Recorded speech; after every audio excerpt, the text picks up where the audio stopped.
পরম করুণাময় ও দয়ালু আল্লাহর নামে শুরু করছি। সূরা আল আরাফ। বাংলা অর্থ। আয়াত সংখ্যা ৭০।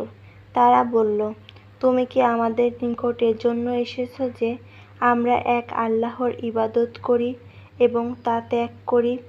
আমাদের পিতৃপুরুষগণ যার ইবাদত করত, সুতরাং তুমি আমাদেরকে যে ওয়াদা দিচ্ছ তা আমাদের কাছে নিয়ে এসো, যদি তুমি সত্যবাদী হও।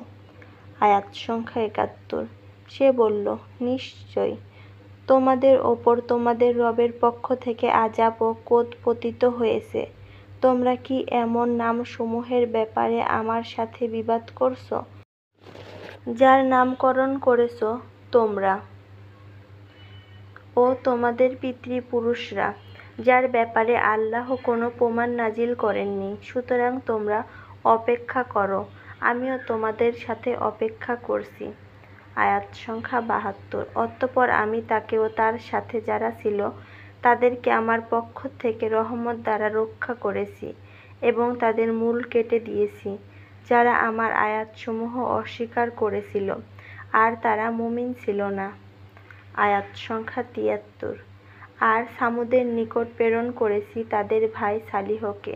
সে বলল, হে আমার কওম, তোমরা আল্লাহর ইবাদত করো, তিনি ছাড়া তোমাদের কোনো সত্য ইলাহ নেই।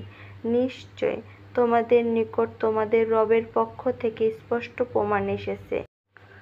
এটি আল্লাহর উষ্টি তোমাদের জন্য নিদর্শনস্বরূপ। সুতরাং তোমরা তাকে ছেড়ে দাও, সে আল্লাহর জমিনে আহার করুক, আর তোমরা তাকে মন্দ দ্বারা স্পর্শ করো না, তাহলে তোমাদেরকে যন্ত্রণাদায়ক আযাব পাকড়াও করবে। আয়াত সংখ্যা ৭৪। আর স্মরণ করো, যখন আদ জাতির পর তিনি তোমাদেরকে স্থলাভিষিক্ত করলেন এবং তোমাদেরকে জমিনে আবাস দিলেন। তোমরা তার সমতল ভূমিতে প্রাসাদ নির্মাণ করছ এবং পাহাড় কেটে বাড়ি বানাচ্ছ। সুতরাং তোমরা আল্লাহর নিয়ামতসমূহকে স্মরণ করো এবং জমিনে ফাসাদকারী রূপে ঘুরে বেড়িও না। আয়াত সংখ্যা ৭৫। তার কওমের অহংকারী নেতৃবৃন্দ তাদের সেই মুমিনদেরকে বলল, যাদেরকে দুর্বল মনে করা হতো, তোমরা কি জানো যে সালিহ তার রবের পক্ষ থেকে প্রেরিত? তারা বলল, নিশ্চয় সে যা নিয়ে প্রেরিত হয়েছে আমরা তাতে বিশ্বাসী। আয়াত সংখ্যা ৭৬। যারা অহংকার করেছিল তারা বলল, নিশ্চয় তোমরা যার প্রতি ঈমান এনেছ আমরা তার প্রতি অস্বীকারী। আয়াত সংখ্যা ৭৭। অতঃপর তারা উটটিকে যবেহ করল এবং তাদের রবের আদেশ অমান্য করল। আর তারা বলল, হে সালিহ, তুমি আমাদেরকে যে ওয়াদা দিয়েছ তা আমাদের কাছে নিয়ে এসো, যদি তুমি রাসূলদের অন্তর্ভুক্ত হয়ে থাকো। আয়াত সংখ্যা ৭৮।